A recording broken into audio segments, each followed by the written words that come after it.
Okay. Thank you all for your active participation and attendance since day one. We appreciate you all being here. A few acknowledgements. First, let's have a big round of applause for Maggie Tupper, everything she's done for us to make this happen. And also for our AV crew, who've done a great job for us. Thanks very much, guys. And for Tammy here for managing the depot for us. Thank you, Tammy. And, you know, you're too kind. You're too kind. You know, most of us in life don't get to places where we enjoy being without the help of others.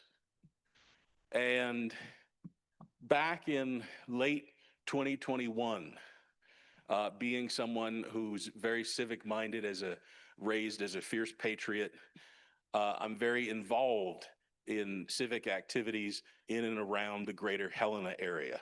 This Helena has been my adopted hometown for over 12 years now.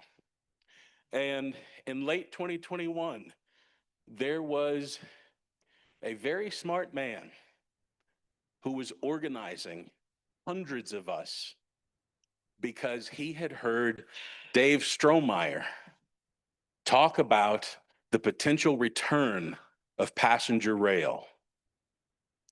And that very smart man also organized over 600 of us to sign a petition that went to the Lewis and Clark County Commissioners to urge them to support Big Sky passenger rail. Now, although Lewis and Clark County has not yet formally joined the Rail Authority, their initial response to that petition was to contribute $20,000 over a 2-year period to Big Sky passenger rail.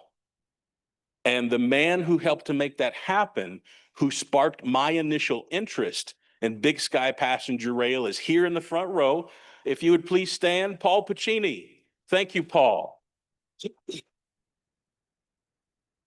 And Paul continues to be active in the local Helena community and spreading the good word about passenger rail. And we appreciate everything you do for us. Thank you, Paul. And beyond that, then what happened was I started to engage with Big Sky passenger rail. And in February 2022, I had a life-changing conversation with none other than Dan Bucks. Because in March of 2022 is when I began working in earnest with him as part of his strategic engagement and development committee within Big Sky Passenger Rail, which then launched my interest in wanting to participate in every other committee within Big Sky Passenger Rail. And so, as far as I'm concerned, without Dan Bucks, and especially without our fearless leader, Dave Strohmeyer, none of us would be here today. So thank you both for making this happen and for making this wonderful event for us here in Livingston. How about a big hand, folks? And now I will step off my soapbox and make way for our fearless leader, Dave Strohmeyer.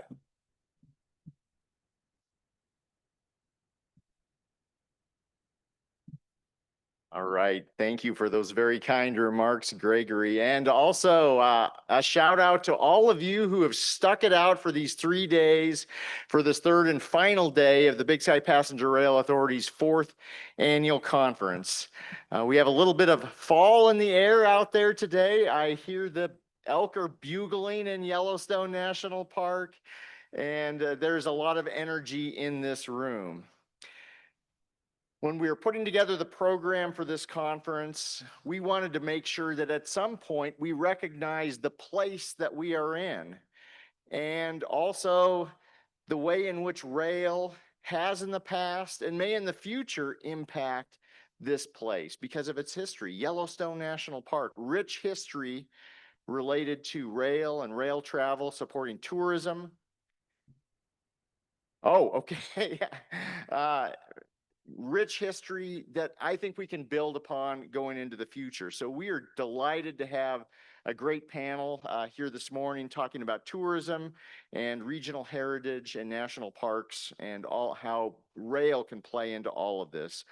A little later, we will have a great presentation from a friend to the north of us in Alberta, talking about the opportunity for cross-border collaboration and coordination and just a taste of what is going on in Alberta relative to passenger rail. Because let's not forget, even though we focused a lot of time and attention the past 3 days on the restoration of the former North Coast Hiawatha, now the Big Sky North Coast corridor connecting Chicago to the Pacific Northwest, we also do not want to forget about the opportunity to expand passenger rail in other ways throughout this region, particularly north-south, and that includes connections to Canada.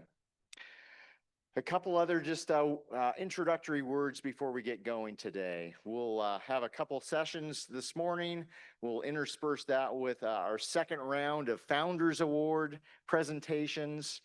And at some point, I don't have the specific day and time for you right now, but all of the material associated with this conference, the presentations, the videos will be available. We'll make that available to not only all of you who are participants, but the general public at large. Feel free to share that widely. There are a lot of folks who could not make it to this event or otherwise would gain an awful lot by learning about what we are up to here in the state of Montana and beyond. We also have a lot of folks who have put in sweat equity and their treasure into making not only this event possible, but the work of the Big Sky Passenger Rail Authority across the region. And at this point, we want to share just a quick video recognizing our business and organization partners, our lead partners for the Rail Authority. Maggie.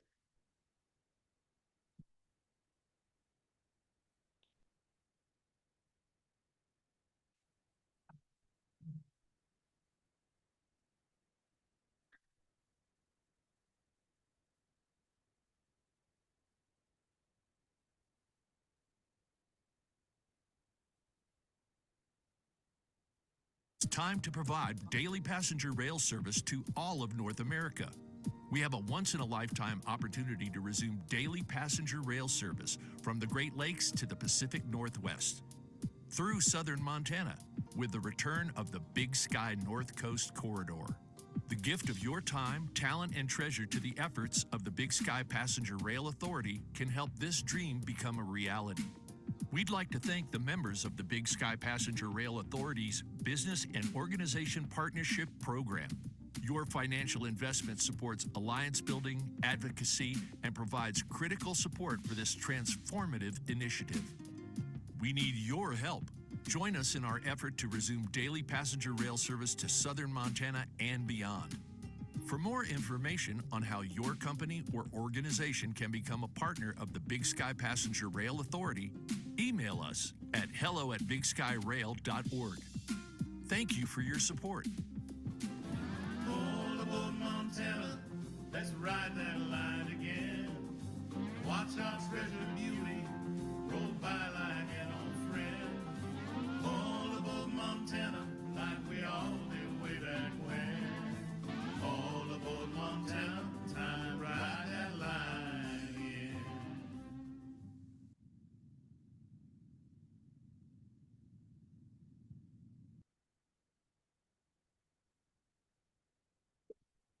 All right, with that, and for the sake of our folks joining online virtually via Zoom, if you have questions or comments you'd like to make at the appropriate time during each of these sessions, please use the Q&A function in Zoom, and we'll make sure that we get your comments or questions into the mix of conversation.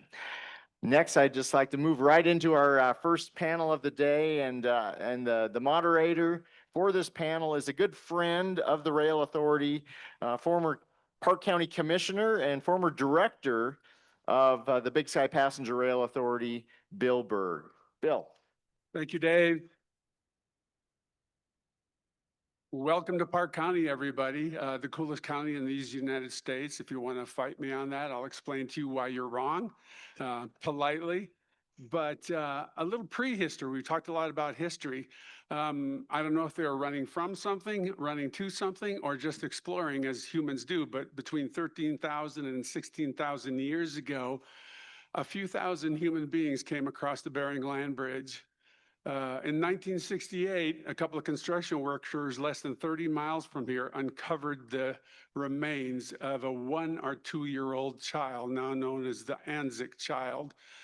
Fast forward a few decades and we have the science to decode that DNA, do some carbon dating. That's how they came up with that child having been born about 12,800 years ago. And that's how they know that that child had been nourished on mammoth, elk, and probably bison. We're not the first ones here. It's pretty amazing history. Coming across the Bering Land Bridge, they would have had to follow game trails just because they had to eat.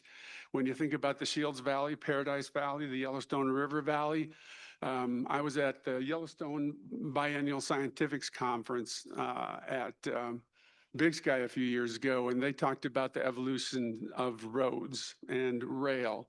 And it started with game trails. It started with human foot traffic, which turned into horse trails, which turned into wagon trails. And that Highway 89 through Paradise Valley and Shields Valley, I would guess there's a fair chance the Anzac child's ancestors trod those same paths. And when you look at the Yellowstone River from here to Glendive, that's where the rail runs, that's where I-90 runs. We're literally following in the footsteps of our ancestors, which is pretty darn cool. You have to, well, there you go. Fast forward a mere 12,600 years, and Clark split off from Lewis, came over Bozeman Pass, and came through Livingston in 1806. Fast forward just a few more years, and this handsome building was built, and passengers started getting off the train here in Livingston. Teddy Roosevelt himself, that iconic picture that Patricia showed yesterday of him on the back of a Pullman car taken right out here. And then he went down to Gardner and set the cornerstone on the arch that now bears his name. I think that was just happenstance. He happened to be here. So here, Teddy, you're a Mason, set this stone. And now we call it the Roosevelt Arch. And now I have a confession to make. The first automobiles came into Yellowstone in 1915, I believe. Prior to that, it was horses. They don't mix well, so they went cold turkey from horses to automobiles. Fast forward to 1947, they decided that instead of having the hotel company and the store company sell gas, they should create a separate concessionaire. That's Yellowstone Park Service Stations. I worked for them off and on for 20 years. It was a joint partnership between Yellowstone Park Company and Hamilton Stores. My first boss in Yellowstone was a general manager from the start, and he and Trevor Pova with Hamilton Stores did some of the early recruiting in the late 40s at the Gardner Depot. And has anybody heard of the Savage Train? I can't find much on Google about it, but apparently there were Savage trains that came into West Yellowstone and Livingston and then down to Gardner. Charlie and Trevor Pova, Charlie told me this, so I'm sure it's true, would go down to the depot in Gardner when the Savage train arrived, and they would look for somebody who looked competent but easily persuadable. And they would approach that person and say, "Hey, Jim," and he would say, "Hey, no, my name's Mark." "Oh, that's right, Mark. There's been a mistake. You're going to work for the service stations." And they would poach him right there at the depot because otherwise he had been hired by YP Company, your predecessor, and was going somewhere else. So my apology. This is Mike Keller, General Manager of Yellowstone National Park Lodges, Xanterra Parks and Resorts. Mike, tell us a little bit about yourself, and let's hear what your thoughts are. Awesome. Thank you. Good morning. And thanks for being here, everybody. So I've lived and worked in Yellowstone for 38 years. I graduated high school here in Livingston, Montana as well, so I'm kind of a local prodigy, I guess you could say.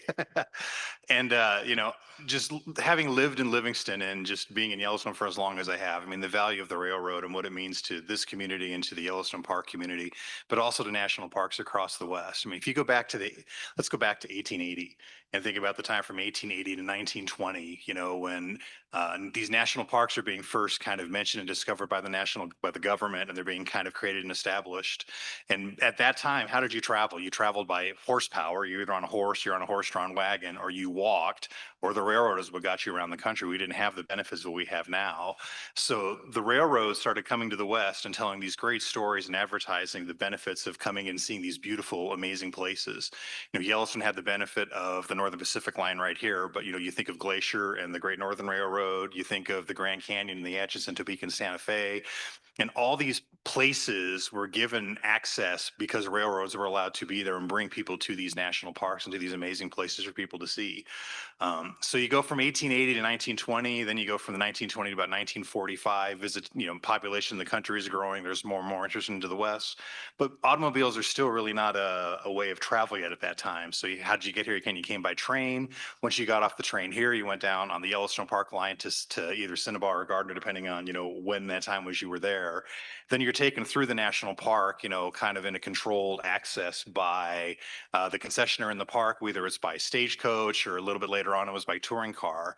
And it really wasn't until after World War II, when the explosion of vehicles happened, that individuals were able to travel on their own. But the railroads were just so critical in just creating that culture of just national park and tourism in the West, and the hospitality that national parks were known for at that time. And so a few years ago, Bill comes up to me and he's like, "Hey, what do you think about the railroad coming back to Livingston and what that could mean for Yellowstone?" And I was instantly captivated by it. I was like, absolutely, this is something we need to partner with and enjoy and get to do. And I'm hopeful, with all of you here today and your continued support of this, so we could see the train once again, coming to Livingston, Montana, and the ability to continue to that heritage of bringing people to Yellowstone, letting them see and enjoy America's first national park. Thank you.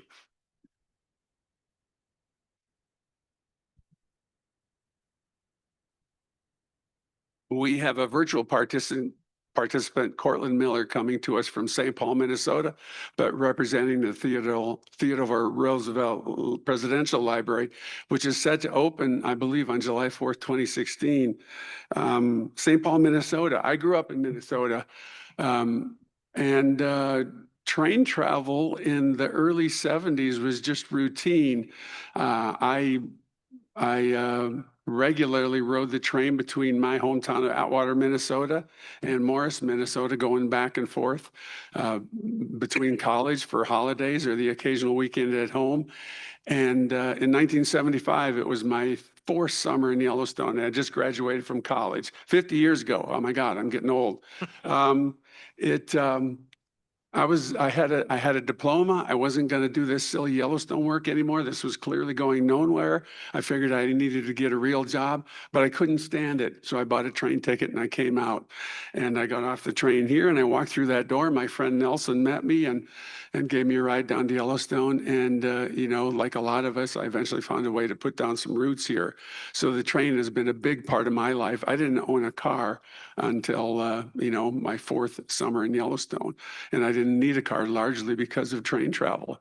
Would love to see it come back. So yeah, Minnesota. Courtland, you're in Minnesota as well. First of all, the Vikings are undefeated. They're going all the way. I know this. I can feel it strongly, as I have for the last 50 years. And before we start, Courtland, tell us a little bit about yourself. And most importantly, tell us the name of your dog and what kind of housekeeping chores that dog helps with. Thanks, Bill. Yeah. Hey, Courtland Miller, Director of Partnerships at the Theodore Roosevelt Presidential Library Foundation. I do have 2 kids under 2 years old, almost 2 and almost 2 months. 2 months today, actually. And so our dog's name is Moose. I feel like that's very appropriate. He's a big golden retriever, and he does cleanup work after every breakfast every morning. The TRPLF is a nonprofit organization that is planning, building, overseeing operations of the Theodore Roosevelt Presidential Library, opening July 4th, 2026 in Medora, North Dakota. So that's the 250th anniversary of the signing of the Declaration of Independence. The people have two questions when we talk about the library often. TR doesn't already have a library, and why Medora? We'll get into why Medora in a bit. But no, he doesn't have a library. The library system was established by the later President Roosevelt. And so this is an exciting opportunity to share history, to learn from history, to really shape the future. And so that's what we're doing in Medora, opening July 4th, 2026, in this thriving historic Western town, the gateway to Theodore Roosevelt National Park, the only national park with national park in the name, named after a person. Also home to an amphitheater where there's a musical production every summer, 3,000 people viewing that, and some world-class mountain biking, horseback riding, outdoor recreation in general. In the meantime, our headquarters is in Bismarck, North Dakota, the capital of North Dakota, in a 1901 historic depot built by the Northern Pacific Railroad. So certainly feel a kinship. And as soon as we came across the Big Sky Passenger Rail Authority, many of the folks who have graced the podium and names that have been mentioned already approached the TR library and just gave us a brief overview of the project, regular passenger rail service through Montana, but also connecting to the neighboring states, including here in Minnesota. Immediately, I was excited. I mean, first of all, this gives me a much easier commute to Medora when I do go out there, especially with 2 kids. Easier to take the train from here in town than to navigate an airport or, God forbid, packing 2 kids under 2 into a car. But Theodore Roosevelt arrived in Medora by train, of course, as was mentioned. This is how he got around. And so for us, the opportunity to recreate that experience for folks, solve some logistical problems in town. Medora is a small town, but it also allows us to create this more authentic experience, this opportunity to arrive in Medora by train, get off the train, and not worry about a car, and just experience this beautiful historic town, as Theodore Roosevelt did in many ways. So we are grateful for the work you all are doing. Grateful for the gathering here in Livingston, and looking forward to the broader discussion with the group. Thank you.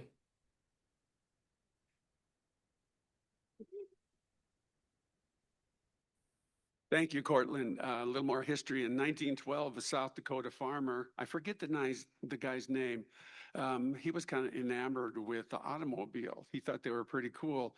And he envisioned a road to Yellowstone Park.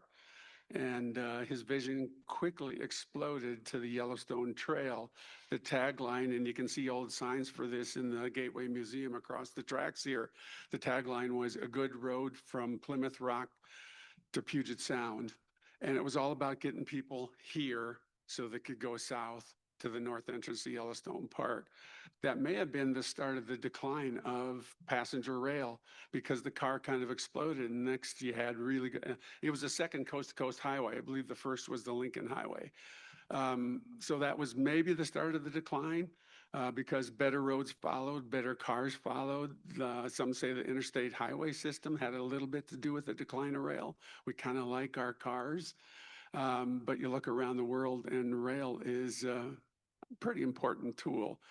At any rate, here we are.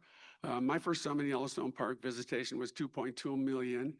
We've come really close to 5 million in recent years. Mike Tranel, Deputy Superintendent of Yellowstone Park, has been around the park system a good bit. He's also born and raised in Montana. Born also? No. Ah, all right. So that works against him. they pay attention in Montana. And has a lot of perspective to share on this park, other parks. And we're looking forward to hearing from you, Mike. Thanks, Bill. Yeah, I wasn't born in Montana. I was actually born in Kansas, but I don't remember it. So I wasn't there very long. So 9 months old, you don't remember anything. And yeah, I grew up in Bighorn, Wyoming, and lived in various places in southeastern Montana, high school in Ashland and north of Broadview, Golden Valley County. Some of you know where County 53 on the license plate. And then after high school, I just really wanted to leave Montana and explore other places. So I went to Notre Dame for undergrad and University of Iowa for graduate school. Hope that's all okay with everybody here.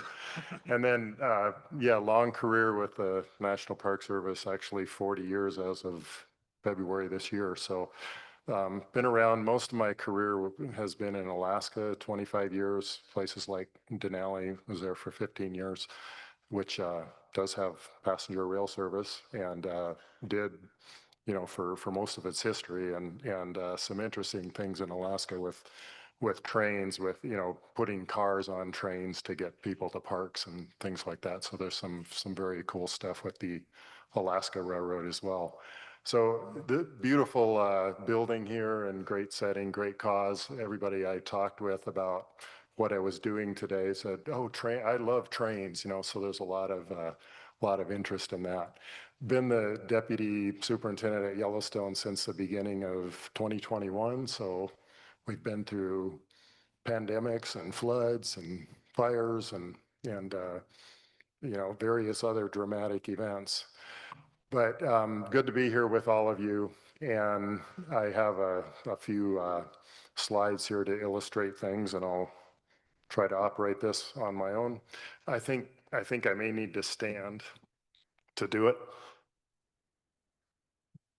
I'll start off with, I wanted to share a couple of childhood memories.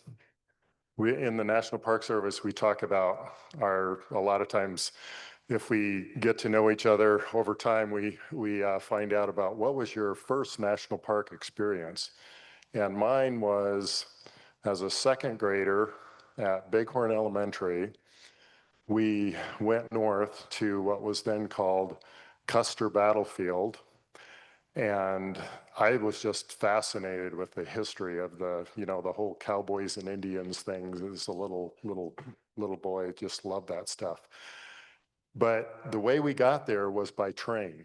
So we left the depot in Sheridan, Wyoming, and went to, there must have been a depot in Crow Agency. I don't remember that end. I just remember the battlefield. But it was a railroad trip for my first national park experience.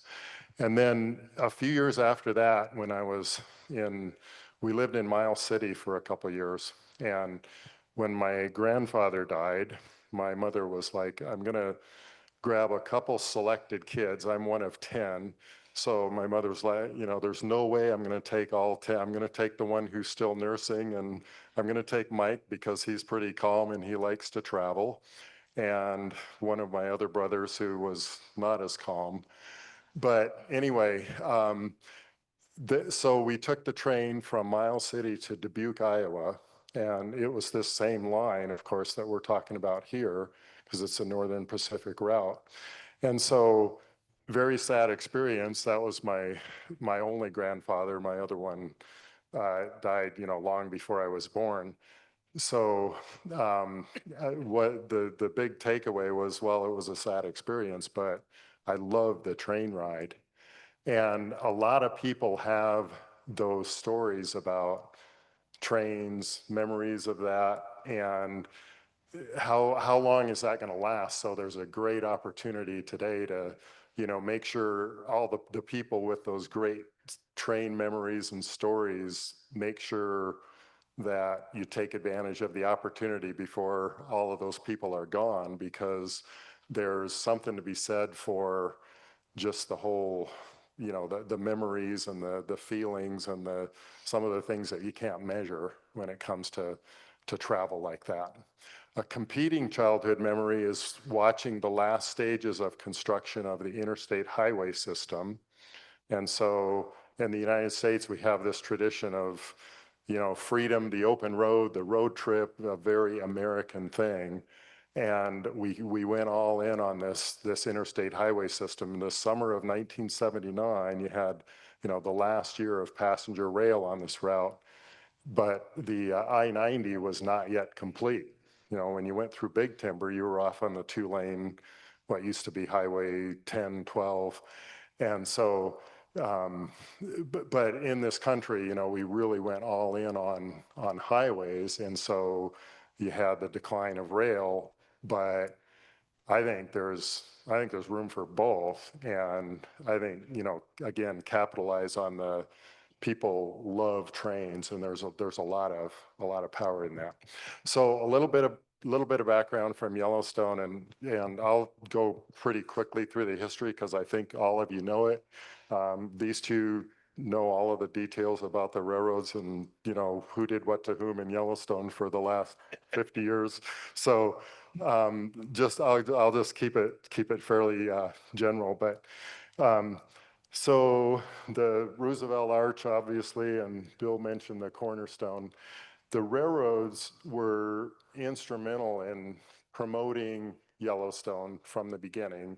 So from 1885, a publication, the Wonderland Route to the Pacific Coast, and they have this poetic language to publicize this experience. Nowhere else on the face of the earth can there be found such a multitude and variety of natural wonders, and especially such abundant evidence of intensely heated subterranean waters. That's a colorful language they used. By far the largest collection of geysers is in the Upper Geyser Basin, 50 miles south from Mammoth Hot Springs. Here in a narrow valley 2 miles long are geysers far surpassing in number and in size those of Iceland, New Zealand, or any other part of the world. The first large geyser I saw in action was Old Faithful, and in its stately column rose to the height of 150 feet. This deep impression thrilled me, and on and on. So this whole publication of, you have to take the Wonderland route to the Pacific coast, and you have to go to Yellowstone. So instrumental in promoting the park in its early days. So this map shows the original Northern Pacific route with the spur line down to Yellowstone. It shows the one to Red Lodge too. Robin Hoover knows more about that, right? The train went to Red Lodge as well.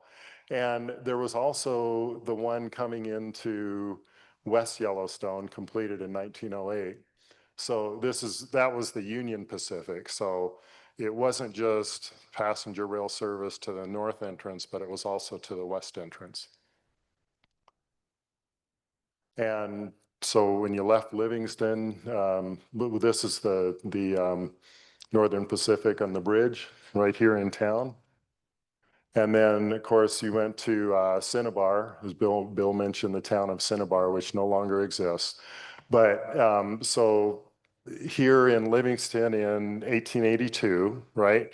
And then by 1883, you had rail service as far as Cinnabar, which is in the Stevens Creek area. The park's pretty close to Gardner, but it didn't make it all the way to Gardner until 1902 because of some land disputes.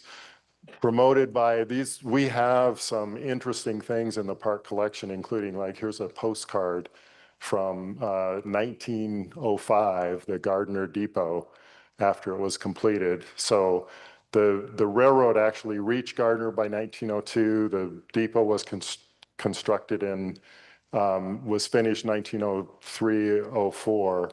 The arch, when Teddy Roosevelt did the cornerstone, that was 1903. It was completed later that summer. So right around that time period. So this postcard shows it all completed, 1905, one of the railroad's promotional materials. And then, of course, the stagecoaches came in, as Mike mentioned, and picked up the passengers So a nice view of the train coming into Gardner. The depot is no longer there, right in the center of the picture. That's now a community library. But the hall building in the kind of right center of the building of the photo and to the left of the arch there is still there. Teddy Roosevelt, the dedication of the arch, 1903. And the evidence we have in our collections indicates he was somewhat reluctant to do this ceremony, but they sort of dragged him over and he did it. And once they got him on the stage, of course, he did everything with a lot of enthusiasm, as Courtland Miller can vouch for as well. But so an enthusiastic speech to a very excited crowd about the possibilities. And Gardner continued to develop railroad transportation. So in the early 1900s, in 1915, there were about just over 51,000 visitors to the park, and 44,500 of them came by train. So vast majority in 1915. That was also the year that the park converted to cars. So the park really, the road system, Yellowstone National Park was really built for the automobile in many ways. And so you had, lots of cars coming in. And so by the 1930s, the vast majority of visitors were coming by car and not by rail anymore. If you look at, so this is interesting, you see again, the hall building in the center of that photo, still there today. Yellowstone Forever restored it, beautiful restoration. So that building's been saved. And of course the arch is there. And the road that you see in this picture is actually, the Arch Park is in the middle. The pond idea didn't work. They were going to try to build a pond that was in the shape of the Northern Pacific logo.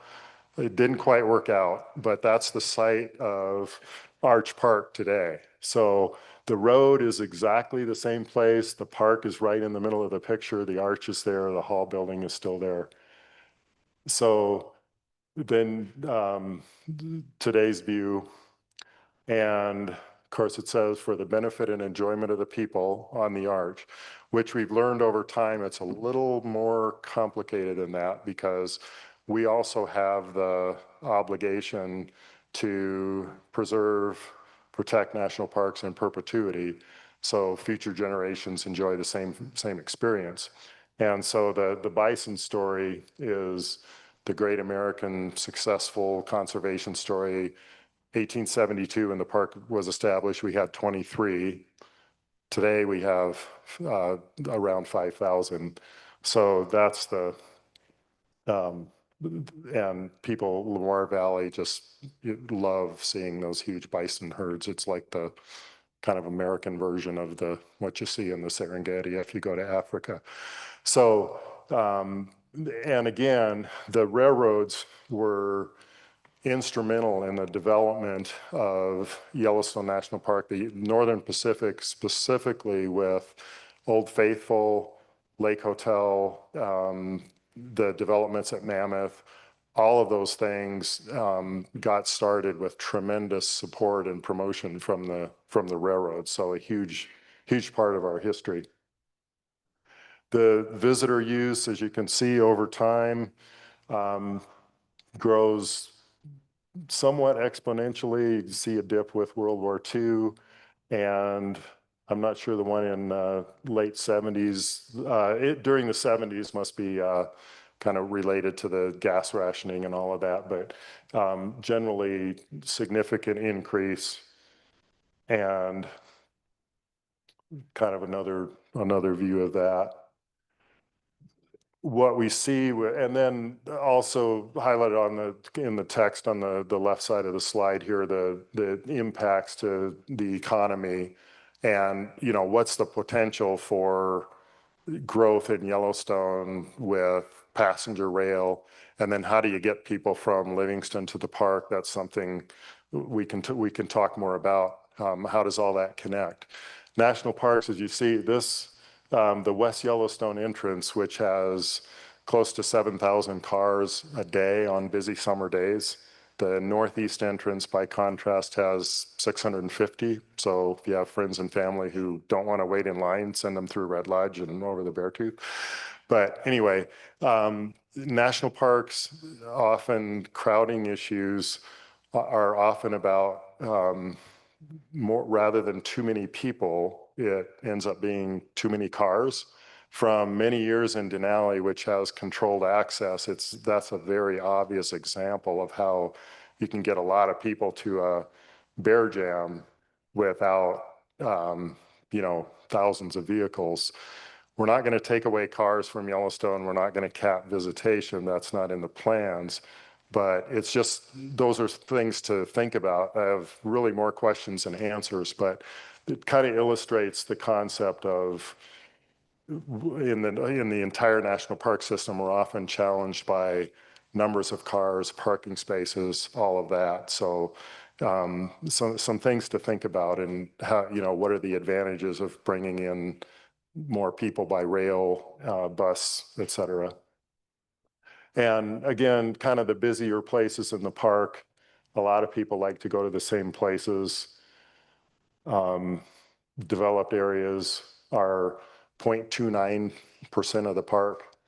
Undeveloped, there's a lot of area, 2.2 million acres, not the biggest park in the system. I've been to Alaska, there's huge parks, but kind of everybody goes to the same places. So anyway, just wanted to leave you with a couple things to think about. Rail, the tremendous influence on the early development of the parks, and really the promotion, other places in Montana as well, like Glacier National Park, just huge influence, very instrumental on the development of the parks, promotion of the parks, which was critical because you couldn't, the National Park Service system was not viable without public support. And you got public support by getting people to parks by rail to have firsthand experiences, to want to save these places so that their grandchildren could come and have the same kind of experiences that they did. So again, great opportunities here, great topic to discuss, and happy to share with you. Thanks, Bill.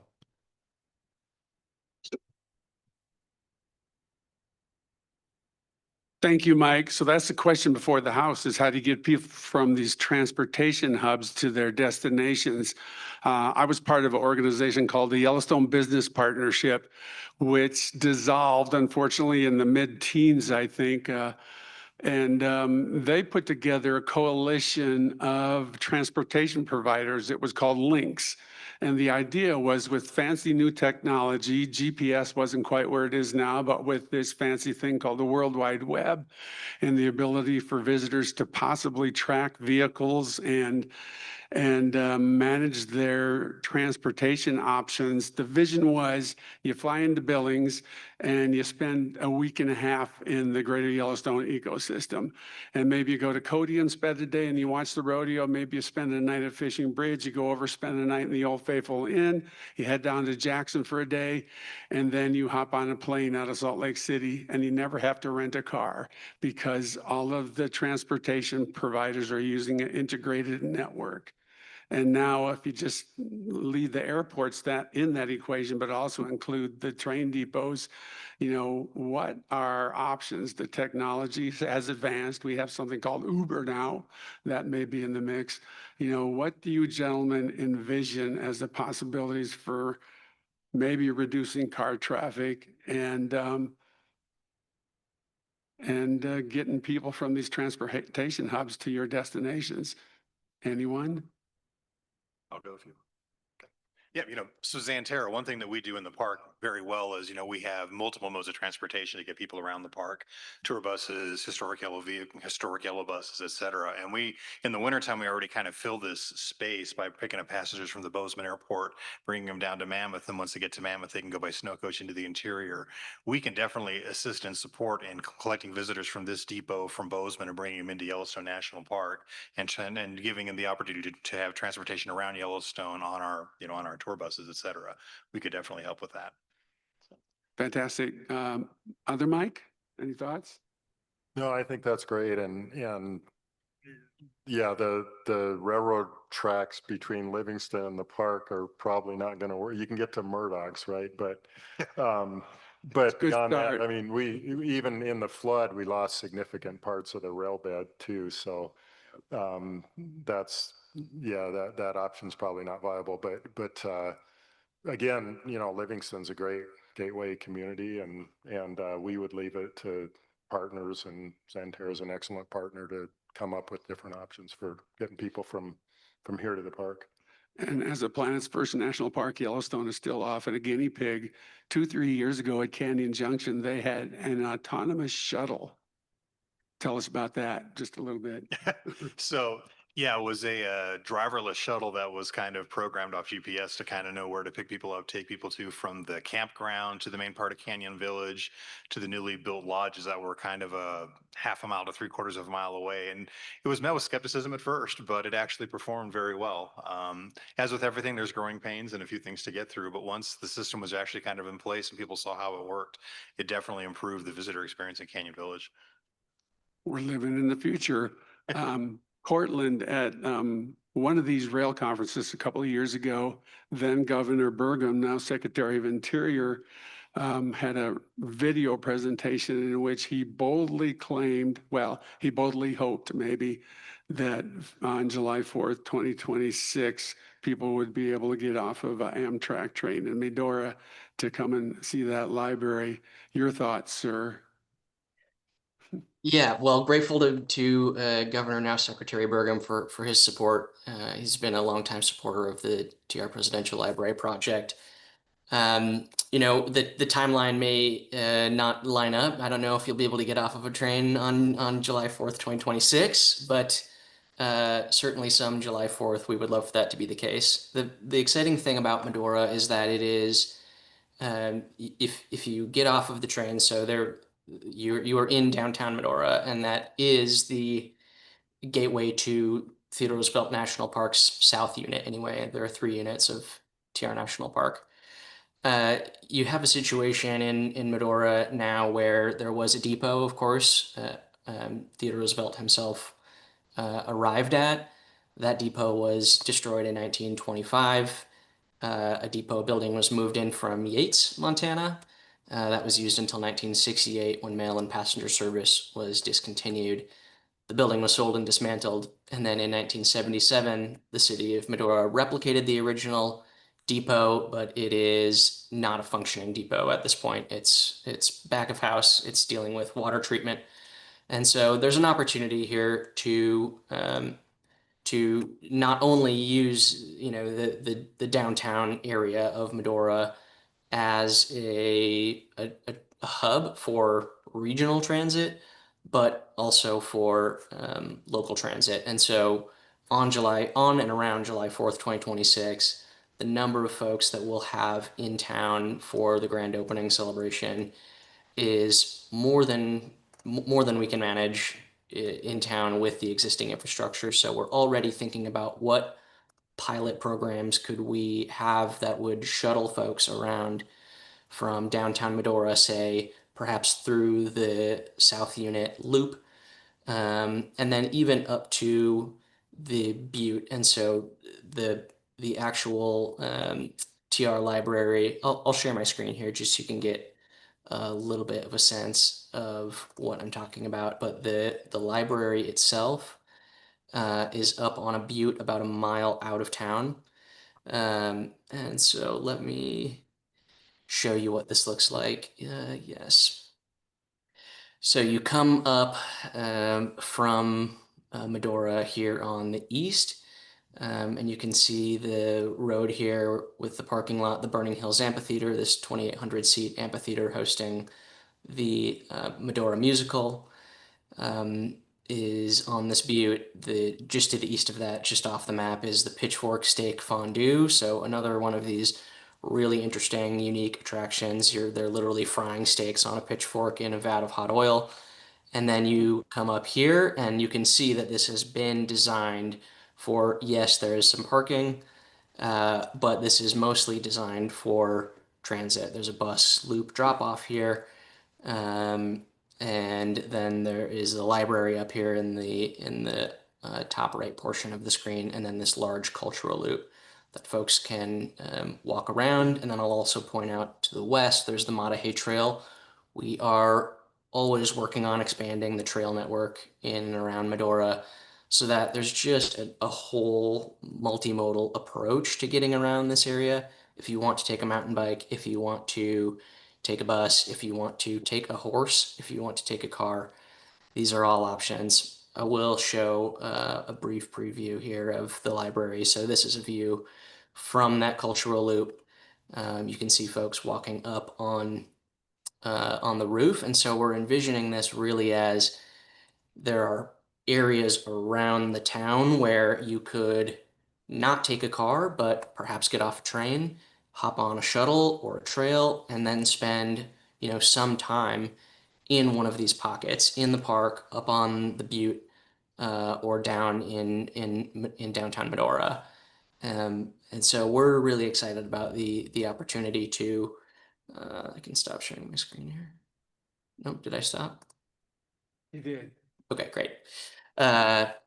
Anyway, excited about the opportunity to leverage these sort of different areas where folks might gather and spend a few hours to connect various hubs. There is no existing transit loop system in Medora at this time, but we know that on July 4th, 2026, we're going to need some kind of a system to make that happen. And so the possibility is for that to serve as a pilot project that we then turn into something more permanent. Thank you. Can't wait to see it. Any questions in the room? I see there's a couple online. Paul, and I bet somebody has a microphone.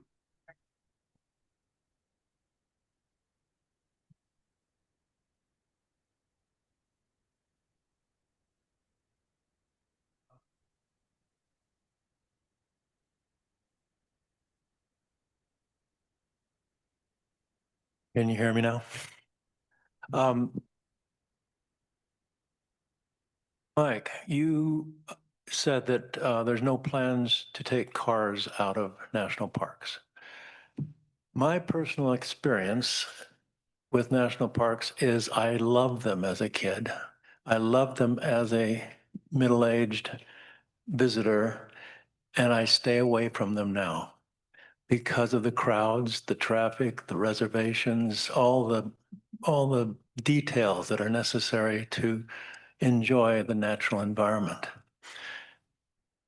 And you said that there's no plans on taking cars out of the park.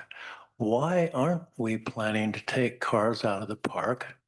And it seems obvious that trains do a much better job with a much larger crowd.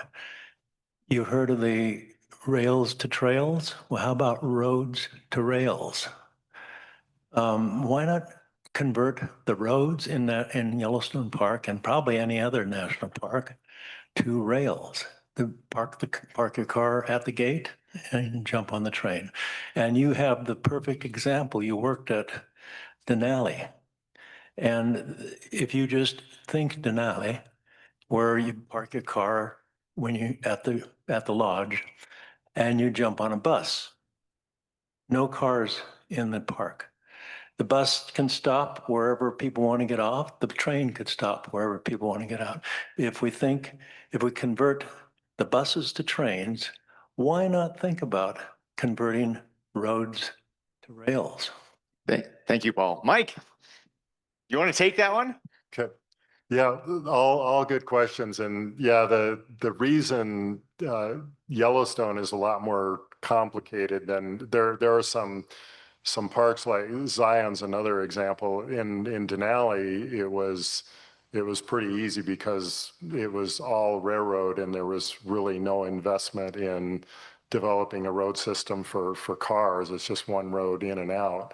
Zion National Park, same thing, one road in and out. Those are much simpler to develop as transit parks. Yellowstone, so many people come in one entrance and go out the other. And so it's this regional tourism pattern. So it makes it a lot more challenging. I think those are all good questions though, is like, what's the role of, how do you adapt public transit? How do you plan for the future? And we're working with gateway communities on planning for, how do we work with some of the most significant crowding issues coming in through West Yellowstone is one that West Yellowstone to Madison corridor. Obviously, I came in last night. Fortunately, I was coming into the park, not going out, but the traffic was backed up the whole way from West Yellowstone to Madison. So lots of cars. It's a challenge. And those are good ideas. I think we need to keep talking about. And I can't, tell you today that, yeah, we're gonna do absolutely that. 20 years from now, that's what it's gonna look like. But I think we need to be having all of those discussions. Thanks. Hi, I'm George Bailey, and I'm a proud sponsor of the conference for St. Regis Solar Hydrogen.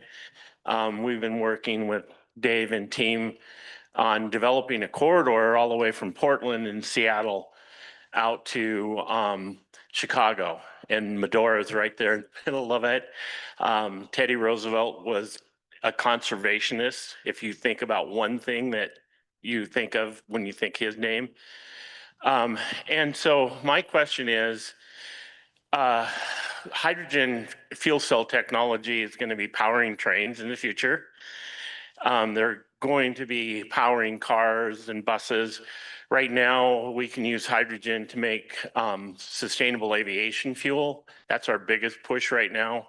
A company in Montana, Calumet Montana Renewables, is the leader, the largest producer of sustainable aviation fuel in North America with 30 million gallons last year. We can make the refineries in Billings and the refinery in Great Falls are very interested in renewable diesel. How does that play into this vision of, okay, we have cars, we have bikes. How do you see low cost, Montana made, low carbon energy playing into the overall development of our national park system from all the way from Medora to Glacier? Yeah, I think that, well, I guess, my entire career has been, you have to think about longer term into the future. We're in the business of perpetuity. And so now in a park manager role, which I've been in for the last 12 years or so in various parks, you have to think 50 years out. So you think of all of those things, and we need as the Secretary of Interior's talked about, all of the above energy strategy. I think national parks can be leaders in doing that. And as you go to various national parks, you see things like this has been around for 15, 20 years where it's, hybrid vehicles, electric vehicles get the preferred parking spots, things like that to promote that kind of development. And so I think those are great ideas. I think the National Park Service is in a good position and does have a responsibility to take the lead in energy efficiency, thinking again long term, because we're in the business of the perpetuity. And you're not going to, in Montana, we've got examples of all different energy sources, and eastern Montana, you're not going to say we need to do all wind energy by any means, but we need to not lose sight of, think 50 years down the road. And that's always a challenge in this country because people are, very focused on the here and now. It's kind of the American culture, but let's, get the good ideas and the bright minds in the room to think about where do we need to be years from now. And yeah, I'd like to see the National Park Service play a good part in that. Before we take more questions in the room, it sounds like we have a question online. Jason, could you take the mic over to Gregory? We have a two-part question from Kim. How can parks, heritage organizations, and rail advocates partner to make the case at the state and federal level that passenger rail access is a tourism and conservation strategy? And the second part, how can we better quantify and communicate the economic value of visitor spending in gateway communities when passenger rail provides access to national parks and monuments? I'll speak on the second part of that question first, I guess. And I think we have examples of it already that exist in the country, where you could look at areas around Glacier, for example, where just what the value of railroad means to that operation and organization, to the communities around there, and kind of build off of that and understand, take the best of what they've done and look at ways we can kind of fill the gaps maybe are still necessary out there as we look at expanding rail service here into Livingston.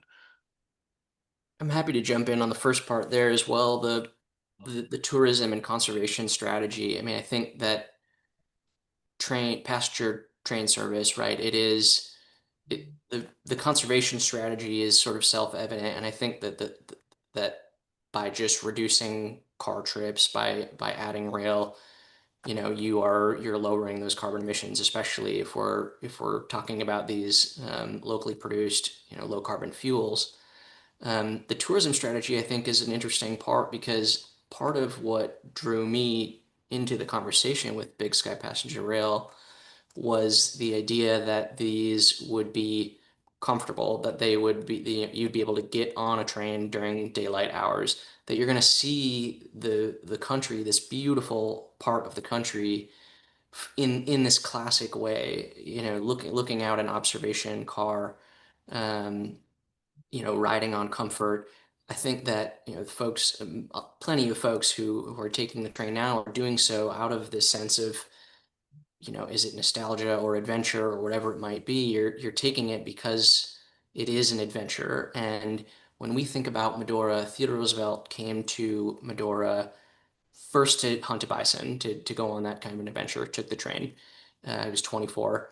He took it again when he lost his, talk about traveling on rail after tragedy, Mike. He lost his wife and mother on the same day in 1884, and took the train to Medora, got off. It was where the line ended at the time, effectively, in Medora, and, embraced the strenuous life. And so there is this romantic element of train travel. And then I'd point also to the laying of the cornerstone at the gate at the Roosevelt Arch. That was a part of a larger trip, 14,000 miles. He got off at Gardner, greeted by Major John Pitcher, and along with John Burroughs. Stayed in Yellowstone for 2 weeks, but then he went to Yosemite with John Muir and the Grand Canyon, to explore the West and have these conversations about conservation that originated on his earlier train trips to Medora, where he saw the decimation of the bison and saw the value in conserving these natural wonders for our children and our children's children. I think that's all tied up in the train travel. You think about the train and you think, this would be an amazing experience, and I'm doing something positive for the planet. So I think it's all tied up in a package, and that's where, in Medora, we see this as not, the Theodore Roosevelt Presidential Library has an extremely ambitious goal to be the most sustainable cultural institution in the world when it opens, certified by the Living Building Challenge. We don't operate in a bubble, though, right? And so if everyone is arriving by car, maybe we keep our certification, but we can see that is it's a different ecological impact, but it's also a different experience for folks.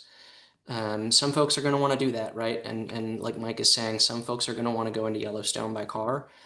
But to have not just technically have an option to arrive, but to arrive in comfort, I think that there's a real selling point there.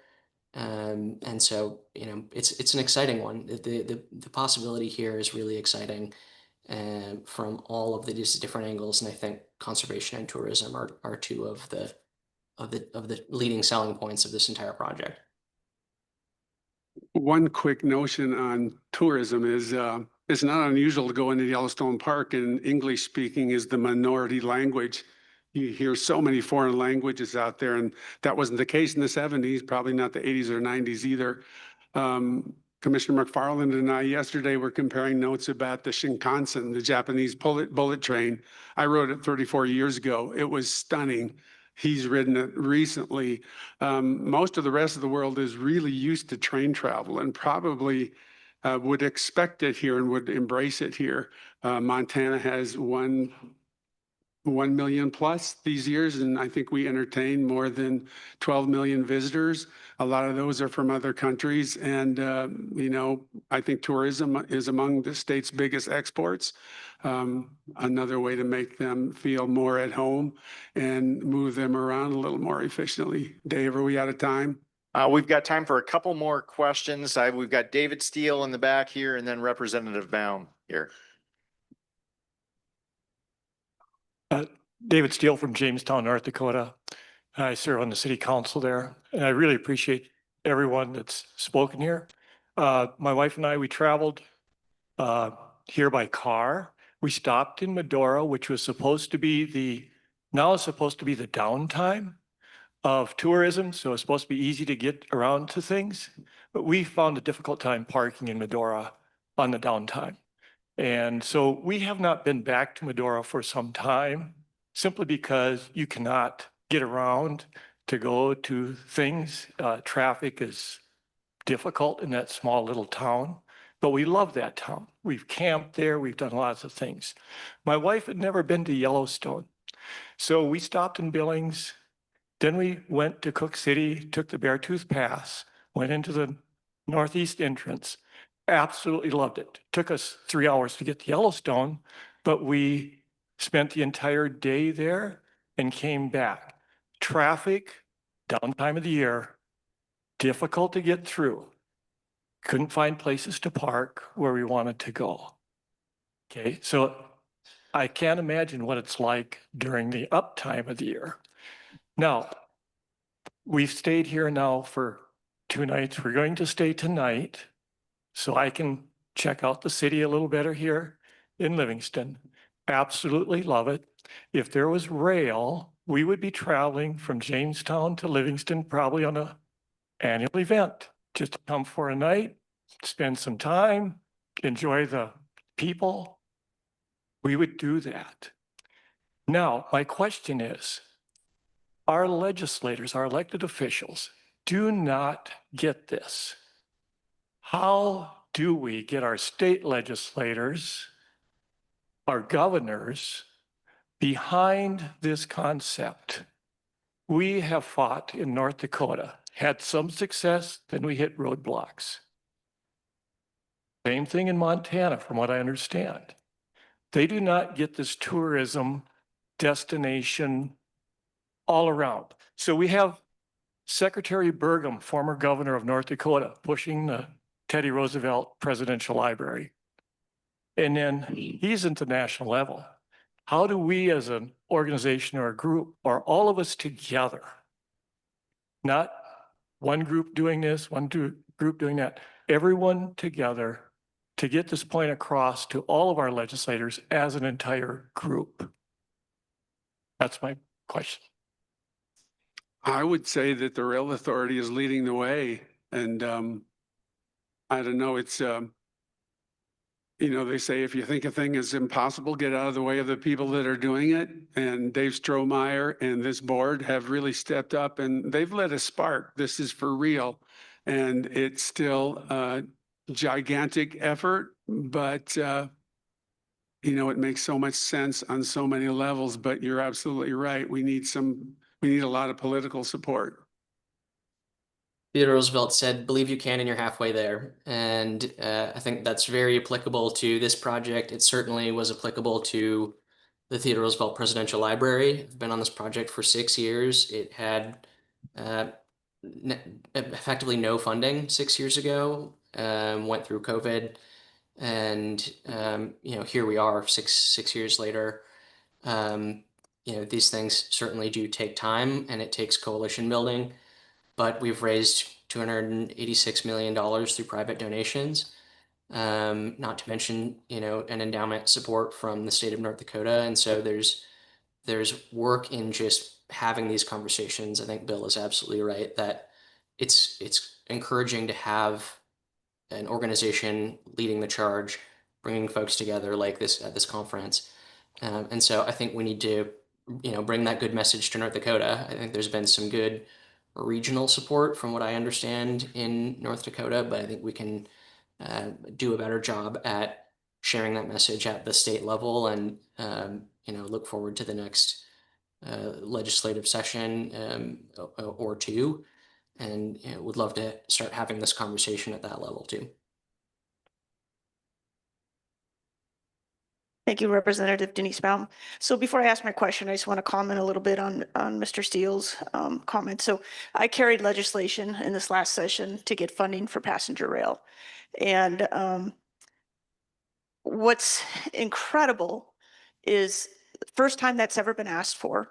And on the first charge, I think people were underestimating the incredible network that Big Sky Passenger Rail Authority has brought people together.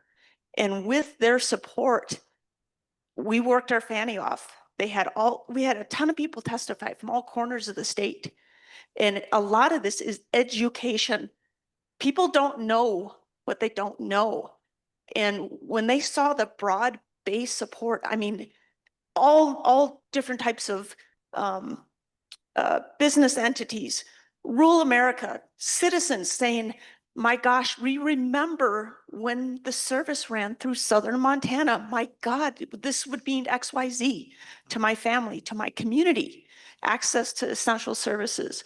It is all about education and building a strong network. And I am so impressed what they have done in such a short period of time. So needless to say, it flew through the House, and the momentum was building, and then we ran into a couple hiccups in the Senate, and it ultimately failed. But it brought a momentum that is continuing to steam down the tracks. We will continue to work on this, and we will get there. But a lot of it is education, making these connections as we have, the last 3 days, and it's so, so important because everybody, it has an important aspect and unique to all of our communities. And we just need to be shouting that from the rooftops, truly, and stay connected and keep asking. I can't remember who said it yesterday. When's the train coming? When's the train coming? Thank you very much. Oh, I do have a question. I'm sorry. You piqued my interest, sir, regarding the autonomous vehicles. So I sit on the Transportation Committee. And I was curious about what LiDAR system, if you knew anything about that, but particularly if the technology regarding, because we're developing rules now here in Montana for autonomous vehicles regarding animals. So if you could speak to that, and also curious if you possibly use the technology from the Bozeman base business here in Montana. Okay. On the LiDAR. Thank you. Part of this, probably let's get together offline when we're done here, and I'll be happy to fill you in on some of that. But I will say, in regards to animals, these vehicles were traveling no more than about 15 to 20 miles an hour as they were just shuttling people back and forth in more of a developed area versus broad space. But it had the ability, like if a person stepped in front, if a vehicle drove in front, it stopped immediately. We had 0 incidents where the vehicle hit an individual or passenger or an animal in that space. At the beginning, it struggled with snow a little bit. Snowbanks kind of threw it off, but the technology was new. So there were a couple of bumpy moments when it would hit the snowbanks, but otherwise it ran very well. So let's talk after this and I'll give you some more information. Okay. Patricia, do you want the last word here? Jason, could you get her mic? I'm sure you know that the Yellowstone Gateway Museum is planning a new museum. And Bob Jovic, who's done work is doing a book on the Miles family and the early Yellowstone concessionaires, suggested that we use Canyon Lodge as the structure for our museum. but there is no place in Yellowstone that tells the concessionaire's story, which is just as fascinating as the animals themselves. And my hope is that you all will consider, with people like me and the museum and others, to have a significant part of our new Yellowstone Gateway Museum. I'd love it Canyon Lodge, because I loved it so much. But also tell the story of the concessionaires, because it's as fascinating as it's a fascinating part of Yellowstone. Have you been in conversation with them about this at all? I just was wondering, because we're really, all the concessionaires' offspring are still alive. Harry Charles Jr. is still alive. They got their collection. The Povas have their collection. They're going to go disperse, or they're going to go into a museum. Right. And Absolutely. Xanterra is such a significant part too.